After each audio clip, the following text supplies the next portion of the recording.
Ukraine की वायुसेना के मुताबिक इस हमले में रूस ने 381 ड्रोनों का इस्तेमाल किया। वहीं उसने 35 मिसाइलें भी दागी हैं। रूस के निशाने पर यूक्रेन के ऊर्जा ठिकाने यानी उसके पावर स्टेशन और तेल डिपो थे। कल पूरी रात यूक्रेन रूस के निशाने पर रहा और रूसी ड्रोन और मिसाइलों ने उसके ऊर्जा ठिकानों को निशाना बनाया।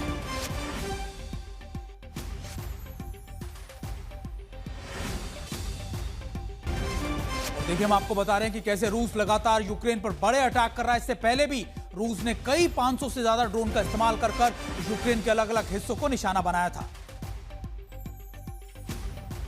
यही नहीं, अमेरिका यूक्रेन को ऐसे मिसाइलें भी देगा जो सीधे रूस के भीतर 2000 किलोमीटर तक उसके इलाकों को टारगेट कर सकती है, जिसमें खास तौर पर तेल और गैस के ठिकानों पर हमला कर सकेगा यूक्रेन। तो आपको रूस यूक्रेन जंग की ये बड़ी खबर हम इन दो तस्वीरों के जरिए दिखाने और समझाने की कोशिश कर रहे हैं कि कैसे इस वक्त आपके टीवी स्क्रीन पर आप देख सकते हैं कि एक तरफ अमेरिका की वो अचूक टॉमहॉक मिसाइल जिसे ट्रंप किसी भी समय यूक्रेन को देने का फैसला कर सकते हैं, दूसरी तरफ रूस के तेल और गैस के वो ठिकाने जिन पर यूक्रेन पहले ही ड्रोन से हमलों में तबाही मचा चुका है। अब अगर अमेरिका अपनी अचूक टॉमहॉक मिसाइल यूक्रेन को देता है तो फिर रूस में भयंकर तबाही मच सकती है। रूस यूक्रेन जंग में अमेरिका का यह बड़ा रणनीतिक फैसला बेहद भड़काऊ माना जा रहा है, लेकिन राष्ट्रपति पुतिन को शांति पर राजी करने में नाकाम रहे डोनाल्ड ट्रंप अब बेहद घातक संकेत दे रहे हैं। इसके मुताबिक अमेरिका ने न केवल यूक्रेन को लंबी दूरी की मिसाइलें देगा, बल्कि रूस के तेल और गैस ठिकानों की सटीक और इंटेलिजेंस रिपोर्ट भी देगा ताकि यूक्रेन उन्हें निशाना बना सके। इतना ही नहीं, अमेरिका ने अपने नाटो सहयोगियों से भी कहा है कि वो ऐसे ही यूक्रेन की मदद करते रहे। इस खबर की पुष्टि अमेरिकी अखबार वॉल स्ट्रीट जर्नल ने भी की है। रूस यूक्रेन जंग को लेकर राष्ट्रपति ट्रंप की नीतियों में आया बड़ा परिवर्तन इसे देखा जा रहा है। वहीं राष्ट्रपति ट्रंप जो पहले भी कह चुके थे कि यूक्रेन को इस जंग को खत्म करने के लिए अपनी जमीन रूस को देनी होगी, वहीं पिछले हफ्ते उन्होंने ये कहते हुए सुना गया कि यूक्रेन के लिए अपनी सारी जमीन फिर से हासिल करना संभव हो सकेगा।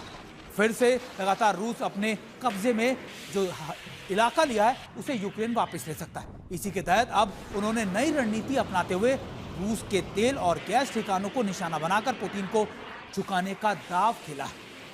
वॉल स्ट्रीट जर्नल के मुताबिक अब यूक्रेन के लिए रूस की रिफाइनरी पाइप जो इंफ्रास्ट्रक्चर है, पावर प्लांट है, उस पर सटीक और बड़े हमले से निशाना यूक्रेन बना पाना यूक्रेन के लिए संभव हो जाएगा। इसकी चोट रूस को पर आर्थिक तौर पर भी पड़ेगी, जो पैसे और तेल गैस बेचकर वो कमाता रहा है, इस युद्ध को में लगातार उसका इस्तेमाल करता रहा है। ऐसे में रूस को कमजोर किया जाने की रणनीति अमेरिका की तरफ से की जा रही है।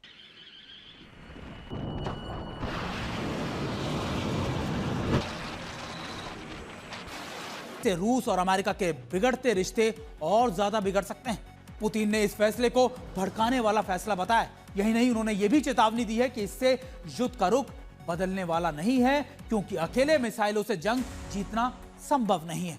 जंग जीतने के लिए जमीन पर सैनिकों का होना बेहद जरूरी होता है।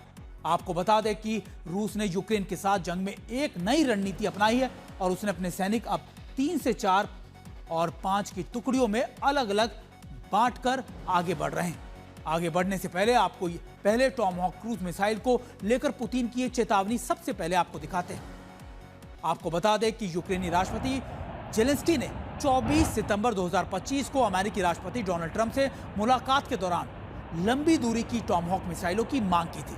अमेरिकी उपराष्ट्रपति जेडी वेंस ने 28 सितंबर 2025 को फॉक्स न्यूज की पुष्टि की थी कि अमेरिका प्रशासन इस अनुरोध पर विचार कर रहा है। यानी वो डोनाल्ड ट्रंप जो अब तक ये कह रहे थे कि युद्ध उनका नहीं, पूर्व राष्ट्रपति जो बाइडेन का है, वो अब ये कह रहे हैं कि युद्ध को अपना बनाने की रणनीति पर अब वो चल रहे हैं।